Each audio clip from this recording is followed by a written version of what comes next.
Welcome to another riveting episode of Behind Breaking Bond. Joining me is... Hey, AK, known as Andy Kahn, Director of Victim Services, Crime Stoppers. That's correct. Also joining us is... Emily DeToto. I'm an attorney here in Harris County for 27 years. We're going to talk about bonds and bond conditions. What we've been looking at, we've seen in two kind of highly publicized cases where you have defendants who violated their bond conditions, but yet nothing happened to them. When it comes to what can the judge do? Okay, I violated, I'm out on bond, I didn't make my curfew, pretrial services send something to the court. Right. What could happen to me? Well, the judge could revoke and raise the bond. The judge could give them a slap on the wrist. I mean, I've seen some judges where they've literally said in court, well, your first violation is free. And so, but they have discretion to revoke the bond and raise the bond, take them into custody. You know, they have a lot of things they can do. When you say revoke the bond. Right. What does that mean exactly? It means that he has no bond. I mean, he's But then- taken into okay, custody. You would be Right. back in jail. It's Right. not a no bond because you're just saying Right. raise They'll the raise bond. the bond, exactly. It's not a revoke the bond, you're going to stay here until we dispose of your But case. the judge would have the authority, the right to say, I don't like this, I'm tired of your nonsense, you're Right. gonna go back to jail because I'm Right, and I'm gonna set revoking another your bond. bond. Right. So I had a case, I was telling Andy before we started filming, a client of mine was on, I was telling you, a client of mine was on bond for 5 years, he was doing everything he was supposed to do, and for some reason he got arrested for DWI. So he got taken into custody for that offense, and then the judge revoked and raised his bond from what I think was $50,000 to $85,000. So instead of him leaving the courtroom, he went back into custody. His family had to contact a bondsman, and they had to post another bond. Right, so and she slapped an ankle monitor on him too. Yeah, once your bond's revoked, even if you get another bond, Right. it's like starting over again, Exactly, right? yeah. What happened to the $50,000 bond? That was gone. I mean, it was. Did you lose that? Yeah. So you have to, I mean- instead of, okay, I've already clunked over, let's say 5,000, right? Right. Yeah, So that's now gone. you don't have to do another 3,500. You got to go back. Right. from- You have to go. You start from scratch, and a lot of times, the original bondsman may not even want to mess with you anymore. So you have to find a whole other bonding company. And that's the percentage that you put down. Right. That's basically what you're paying, right? You're Right. never going to see that money back. No. No, and the only way that you will see money back is if it's a cash bond, like in a misdemeanor, it's $500, and the case gets dismissed, then maybe they'll give you your bond money back. Right. But I stay in my lane. I let the bonding company talk about their business, and I don't want to, talk about their businesses. Sure, but and everybody that's on bond, one condition everybody has is you can't break the law. You break Right. if you pick up a new criminal charge, you have violated That's just your in bond. theory. Right. It sounds good on a piece of paper. It's like Yes. saying we're giving you an ankle monitor, and if you violate your bond conditions, we're going to bring you back and throw you in the slammer. Right. Sounds good, but the reality is, once you're on bond, in a lot of cases that we've done on the breaking bond, is that we've seen, it takes a lot to go back into jail. Just because you violated your bond one time, two times. We've seen, 7, 8 times. Oh yeah. Doesn't mean you're going back into custody. Well- And that's part of the problem, and that's why you had the police union put out a post Right. a few days ago. Let's talk saying, about Mr. you know, Perez for a minute. What's his first name? First name's Michael. There's 2 Perez's. Right. Michael Perez is one of 3 defendants accused of shooting a police officer last week. Luckily, the home policeman was invasion. okay. Yep. Right. I mean, that was a scary situation in Spring Branch. You had these guys posing as, delivery drivers from, dropping off food, and they were actually going to, do a home invasion. What'd they do? They tied up the mom, kept the kids or whatever. I mean, that's scary. That's a capital murder waiting to happen. Right. Yeah. So- Yes. I mean, that officer, God was watching out. Right. Thankfully, you had neighbors across the street that said, something's wrong about this. Right. They called the police, and the police got there expediently, very quickly, confronted them inside the house. You get a shootout. Luckily, the officers, didn't succumb to their injuries. But when we go back and we start looking at one of the defendants, particularly Michael Perez, is that's where a lot of red flags went up. Right. And that's really hasn't been discussed until we're gonna be doing it now. He violated his bond conditions a bunch of times in, what, 3 months? 3 months. So he had just completed a 5-year prison stint for ag assault with a deadly weapon. He discharged in March of 24. So he just got out of prison. March of 24, he done. He completed his obligations to the state. He's out free and clear. Right, no parole. Nothing. Right. He's done. So 2 months later, he gets charged with a burglary of a motor vehicle and a felon in possession of a controlled substance. Gets a PR bond, basically, on both Get out of of them. jail free card. Right. That's where things started getting really red flaggish. Right. What happened? So you have a bond violation report in June. You have curfew violations, multiple curfew violations. So in June, the bond violation report said he violated his curfew June 7th, June 8th, June 14th, June 15th. And I'm sure there were more, but whatever. So you're brought back and they're saying, don't do it again. So the same thing happens in the next month, July. Another bond violation report, more curfew violations. But August 5th, that's the one that kind of takes the cake. So in August, that's the third bond violation report. In 3 months. 3 Yeah. months. Figure that one out, right. Is where he came in, he had to do a drug test. And it states right here, the result of the test is a presumptive positive for amphetamines, cocaine, methamphetamines, and a bunch of other words that I can't pronounce that begin with a B that you get a lot of points on Scrabble. Right. So that's 5 positives. And now the judge at that point, after the third one, Right. the judge could have said, you're going to go back to jail. Right, I'm yes. revoking your Right, bond. and raising your bond. Yeah. Revoking and raising. Yeah. And could have raised the bond to $100,000. Right. Well, and I don't know his criminal history, but it seems like if he had just done 5 years TDC, they could use that to enhance his punishment. So whatever the new law violation was, or they could use that to. Yeah, To inform he's his got bond. multiple prior felony Right. convictions as Right, well. he's probably This habitual. isn't his first, and the fact that, 2 months after he completes his sentence, we're right back. Right. So what committing happened crime. after the 3 bond violations? Basically, all he did was to remove the PR bond, Uh-huh.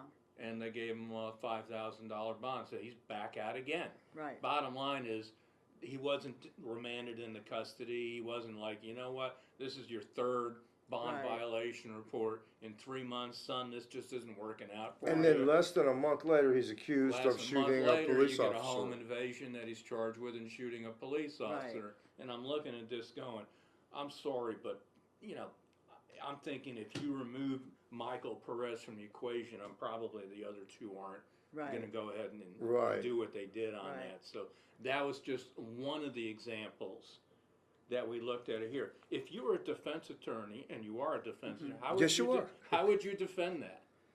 Well- if you were, what would you say? Yeah, especially, okay, I'm your client and I've tested positive for all of these illegal Right. drugs. How do you help me out with that? Well, I always advise my clients, lay low. You don't want to be on the judge's radar. Right. But apparently he was on this judge's radar 3 times, and there was no consequences. Yeah. He was a revolving door, just going in and out, and he never had consequences. When I started practicing, your criminal history was used in the judge's decision of what type of bond to set. There was Yeah. a bond schedule. So if you were a first offender, $500, and it went up and up and up and up from there. This type of stuff would not have flown back when I was a prosecutor. I was gonna say, back when you were at the DA's office, there were judges like Poe is a good Right. example, Ted Poe's a good example. Toothbrush He didn't Ted. take any nonsense. I mean, Right. if you were acting a fool, Right. he was gonna do something to you. He Right. wouldn't just say, oh, well, just go your merry way. Right, he said, grab your toothbrush. That's why they call him Toothbrush Ted, because and you're going into custody. Yeah. But yeah, so I always advise my client to lay low, don't use drugs, because there's a possibility that you're going to get thrown back into custody, and So what do you do with someone who's already tested positive like this? Well, You're I basically mean- going, please don't send them to. Yeah, I mean- basically, And not much you can do, right? Right, and the thing is, I don't know if those were multiple tests or he had all just those one drugs in his system at on that one day. time, That's yeah. deadly. That's lethal. Right, yes. Forget the bond violation. He could have died. I mean, I think you've seen firsthand for yourself the difference between when you were a prosecutor Right. and you were going before judges that Right. they just didn't it was around. no nonsense, Right. right? It was like if you're gonna keep getting arrested, Right. you're gonna stay in jail. I'm not Right. gonna let you out to go pick up new criminal charges. Right. But we It's see not that like now anymore. constantly. Yeah, I was speaking to a group the other day, and I used the term catch and release, and that seems to be the phrase du jour, because Yeah. that's what a lot of even the defense attorneys are saying, because we live here too. Just because I'm a criminal defense attorney doesn't mean I'm pro-crime. I've been a victim of burglaries. Every motor vehicle I've had has been burglarized. They've stolen my daughter's property. I'm not pro-crime. Right. And so I also care about the safety of our community. Sure. I mean, we would all agree, everyone, of course, the way the system works, everyone deserves a defense. Right. Whether they're guilty or not guilty, Right. they get a defense. And Right. that's the way that Right. that's the way that it should be. Right.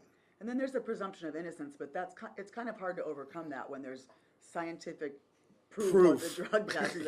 I don't think you can contest that. I don't think you can contest the curfew violations Right. either, because They're all- it's it's all It's all documented. documented Yeah. right Right. there. So the question is, how many chances do you roll the dice with? Right. Especially someone who just completed a sentence for a violent Right. offense. Are you willing to take the chance? And because they kept rolling the dice with this particular defendant, you had a family that's scared out of Right. their wits, that's Yeah. traumatized for the rest of their life, Right. and yet an officer that's shot in a line of duty. Right. So that's what I'm saying. This was a tragedy what happened. Right, but it's totally It could have preventable. been so much It's worse. totally preventable. Yeah. This didn't have to happen because Michael Perez was sending a lot of clues Right. and a lot of signals like, I'm not going to abide by anything, Right. and I dare you to do anything to Right. me, and you didn't. You know, You're escalating. I hate to say this, but in a way, when you look at what goes on, you're almost a fool if you're one of these defendants that, well, I'm going to do every single thing I'm supposed to Right. do. And I'm not going to do Yeah. it. Right. I'm going to walk the straight and narrow because Right. something will happen to me. It's like people who pay their taxes religiously, and then there's people that don't. It's like, well, what Yeah. have I been doing all these years? Yeah, exactly. Let's talk about Mr. Majors for a minute. Major. Oh, Mr. Major's he's almost becoming our male version of Aubrey Aubrey. Davis, isn't Right? he? Yeah. We've done this, this will be 3 stories Yes. Wow. on Major. So the king of the funeral scammers is back at it again.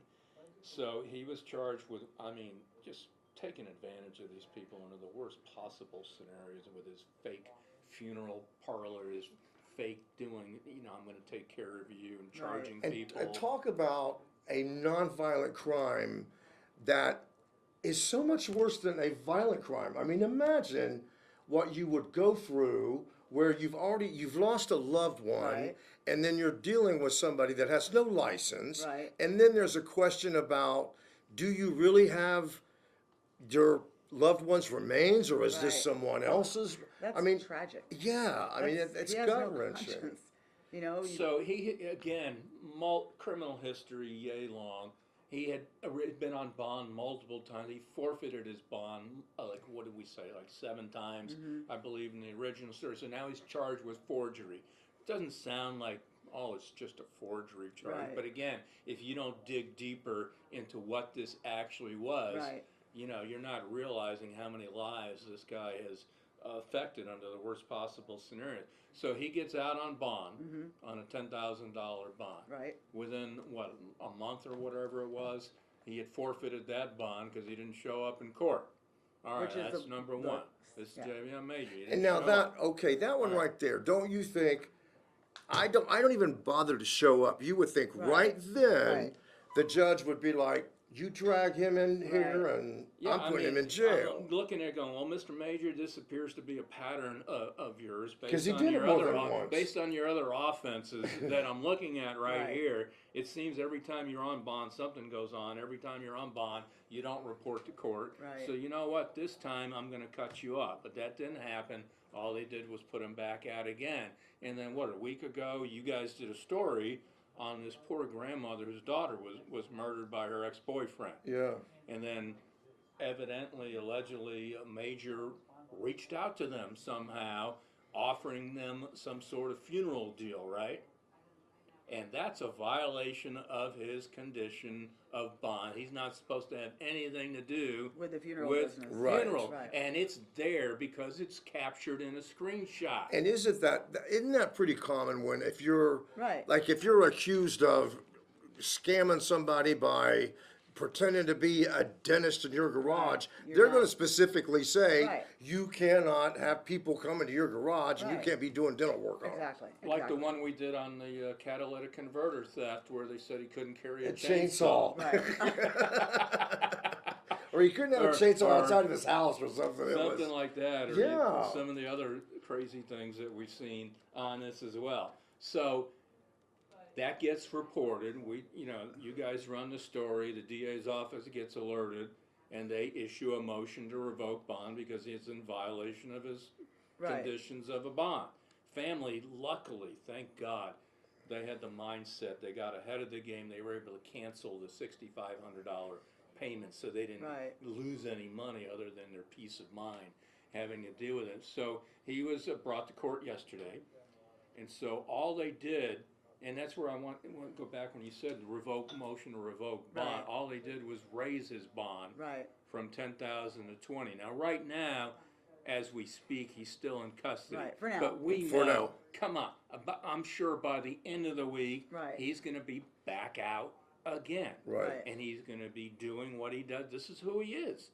I mean, he bears no bones as to what he is every Right. single time. But we keep putting them out there because we classify these things as As non-violent. nonviolent. Right. And, oh, well, I didn't, put a gun in your face. I didn't cut you, whatever. These guys actually wreak more havoc on a community, quite frankly, they're taking than do advantage most of- violent offenders. Right. Because most people, thankfully, don't go around killing people. Right. But these guys, this is what their career is. Right. Scamming people. Yeah. What I mean, Emily, just in your personal opinion, what do you think? What do you think it is? I mean, there seems to be a shift, right? A shift in the way that the judges look at things, right? Yeah. I mean, and maybe even you hear people talk about a whole kind of different. Let's do something different with the criminal justice system. Right. Do you think this is part of that? Well, the thing is, there are some very good judges on the bench right No now. doubt, no doubt. But there are some judges who are swept in and they had no criminal experience. So, for example, I've been a defense attorney or lawyer for 27 years. I know what a case is worth. I know what a bond should be. Right. But a lot of these newer judges, well, they're not new anymore, they didn't really have any practical real life experience. And so they're just learning as they go, Yeah. which is scary. Because the first decision that a judge makes in any criminal case is out of bond. And so if they get that wrong, the person gets out, they go back to what? People, places, and things. And then, of course, they're going to come back to court on a bond violation or a new law violation. Right. But then they get let out again. Yeah. Now, why that's dangerous is what if the person is visiting from Louisiana and they go back to Louisiana? Right. Now they're torturing Louisianians. Or, And isn't that- reoffending in Louisiana? And So- isn't that part of being a judge that you have to consider public safety? Yes, the ability to make the bond, public safety, prior criminal history, likelihood to return, all of those things are taken into consideration.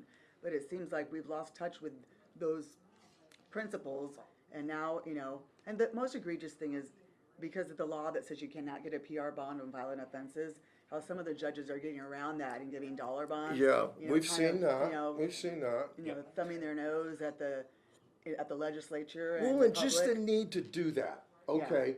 10, 15 years ago, would you have ever thought that you'd have to go to the legislative session and basically ask that judges not be allowed to give PR bonds for violent offenses? Right. Not in my wildest dreams Yeah. that I ever think we were going to be in this situation, but we did. And I'll tell you what, is because that law passed, Senate Bill 6, we've had, and I'll say, people might not agree or disagree, but that's fine. But I think it's had a direct impact in the amount of offenders who are out on multiple bonds being charged with murder. And I've seen our numbers drop considerably after that law went into effect where you can't get a PR bond Right. anymore from that. So credit where credit is due on that. Yeah. What do you hear from people, like when you're with friends and stuff and you're just talking to people and they know you're an attorney, and what do you hear? I mean, are people concerned People about are what's fed- going people on? are frankly fed up. I live downtown. And I live in a pretty nice area downtown, and I'm a pretty tough girl, but I will not walk my dogs at night, and neither will a lot of my friends, just Yeah. because you don't know what's lurking out there. But yeah, a lot of us are fed up. I'm a small business owner. I'm a mother. I live here too. So yeah, what's happening is this county is becoming unrecognizable. Yeah. And when I was listening to DA Kim Ogg speak, she said that a lot of these bail ideas come from New York, Oregon, and California. And to quote her, she says it's resulting in a formula for chaos. Yeah. And the bail system is the reason this is happening. Yeah. Well, and there's this whole kind of attitude where don't even stop people anymore. Like you look in other cities Right. where you see people, they run into Target or whatever, Right. and they just Well, that's another walk thing. out with stuff. Right, that's another thing. And I'm speaking with law enforcement officers. I mean, what incentive do they have to make cases if the people are just going to be let out only to Yes. reoffend? Just like this officer who was shot, and thank God he lived. He kissed his wife and kids goodbye, saying he's going to praying to come home from work, and he gets shot. That could have been the last time he saw his family. Yeah. So it's disincentivizing law enforcement from doing their job. If I was the police union, and I'm sure they are, I would be highly irate when they find out Oh yeah. Yeah. about this guy that had one of the ones that's charged in the shooting of the officer had 3 bond violation reports in 3 months. Right. It's not like they're spaced out, Right. I mean, it's one a month after another after another. Right. I mean, I would be furious, which is probably one of the reasons why they put something out on social media Right. saying, what's the sense of having a bond Right. when you can violate your bond and there's no repercussions Right. for it? And yeah, it's kind of going back to what I was saying before. It's almost like you're a fool if you're the do-gooder, Right. that you're going to follow Right. every single one of your bond conditions and go to court every time you're supposed to be Right. there when somebody else just gets away with. Right. Well, there is a remedy to that. So if a person doesn't show up to court, the DA's office has the remedy and they can file a bond jumping. Now, let's say the underlying felony that this person's on bond for is weak at best. Bond jumping is almost very hard. It's almost impossible to beat because it's a piece of paper. Says, did you have court on the 15th? Right. Yes. Did you come to court? No. That's Why a do you guilty think all the way. that's not filed? That's a really good It's pretty question. rare. In my 27 years, I've had one client charged with bond jumping and on a very defensible case. The day before his trial, he chose to go to LA and not come back. It took that for them to file bond jumping. Yeah. What's the penalty for that? I You know? believe it's a 2 to 10, third degree? yeah. And so, but that's a remedy. It's not like there's Yeah. nothing the DA's office Well, can do. look at the times that we've seen where defendants, they don't show up and they just reset it. Yeah. They just kind Yeah. of move it. Well, okay, we'll give it for next month, or we'll give you another one. Hey, thank you all so Well, we much. just got a signal. Yeah, I did. Yeah. I know. That's what I- That was From above. ominous. That Game was over. ominous. The game's Game over. over. The clock is running 5, 4, 3, 2, 1. That's it. Buzzer just Bye. sounded. Hey. Michigan State lost again. Oh, Hey, gosh. appreciate you watching. Hey, remember to be kind to yourself and everyone else. Thanks for watching. Bye. Bye.